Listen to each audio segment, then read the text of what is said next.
Okay. Hello, Reverend K. Huggins. Hi, Patty. Welcome. You, Patty. Stop the Patty. Welcome. I'd like to ask, now that we have our 10-year anniversary coming up, you've been part of the National Capital Presbytery for about a year and a half to almost 2 years now. Yeah, a year and a half, I guess.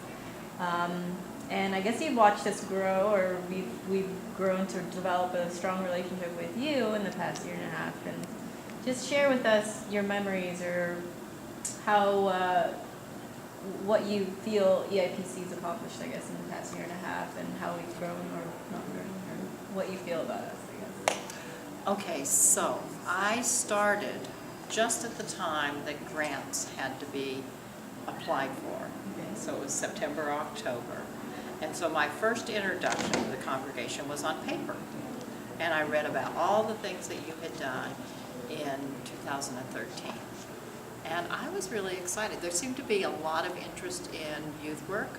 The youth had gone on retreats, and they weren't just fun retreats. They actually were studying and thinking and coming up with ideas retreats. So that was the first paper that intrigued me about Emmanuel. And then I came to worship here to introduce myself. You know, everybody's very gracious. And then suddenly I hear that in 2014, you have this huge mission trip to go to Bali and to explore some orphanages and service there, you know. So, of course, I was pulled right into that because, of course, you need a little money. And so they brought a request to me, and we looked it over and discovered there was a fund that perfectly fitted, that was just kind of not used money, wasn't spoken for. And so we were able to quite easily present it to the Mission Coordination Committee, and they loved this idea. They loved everything. There was the video to show them, and it was just really positive. So again, I was just in the administrative. I wasn't really touching the people. But then I had the opportunity to come and preach and commission the young people who are ready to go. And that was very special, to hear their expectations and their fears, their kind of eagerness and their real hesitation. And then, of course, I kept getting all the posts from them while they were away. And finally, they were back home, and then I came once again to hear them give their report to the congregation. And I know that there were times when preparing for that mission trip, it felt like it was a project that was too big for the whole church. It was just too big. And why did you decide to do this anyway? But the result of it, I thought, was so powerful in these young people, and that you could just see that they had come alive, not just in their cultural heritage, but in their compassion towards other people, in their interest towards children and educating children, in their world vision of what it means to be privileged and what it means to be without. So I was very, very impressed with that.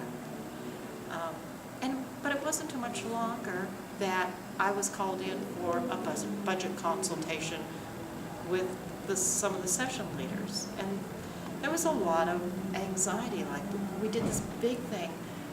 Now we don't even know if we're going to be able to make our budget now, because there's kind of a fatigue that has set in.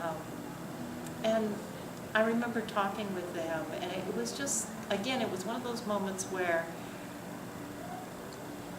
it was like faith was kind of asleep, and all you had to do was say, you know, you're not in charge here. Really, God's going to take care of this. And don't worry. Just don't worry about it. This is strong. This may go down, but this is strong. This will probably come up.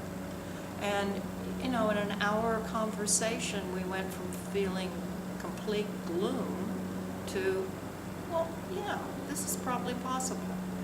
So what I've sensed about the congregation is this willingness to really step out and try something new,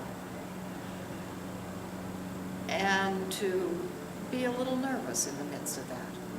And then there's the possibility of somebody speaking into that nervousness and the faith expanding again and taking you a little bit onward. So my hunch is that that's the history of the church. That it steps out, gets a little frightened at that edge.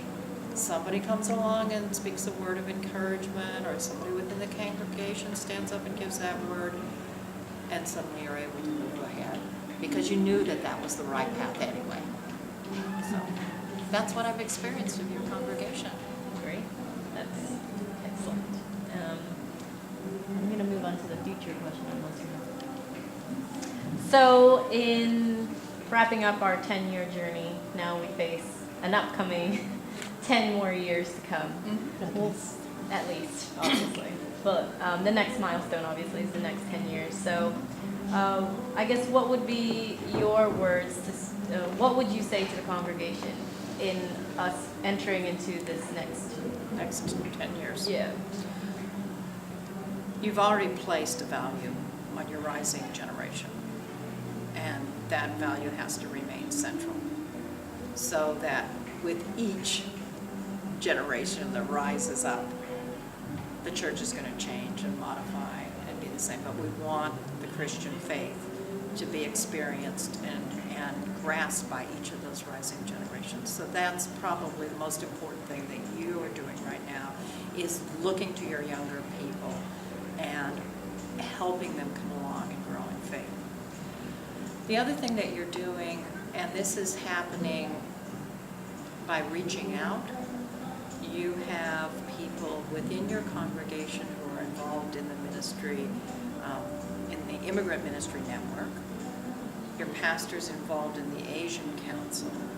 Joyce, your mother, by the way, is involved in both synod and women's work at a national level. So these sort of reaching out will bring into the congregation new strengths and new discoveries. So to honor what people do outside of the church is going to be really important for the congregation, to honor and receive back those gifts. And now specifically for you, Patty, for the next 10 years, what I expect from you?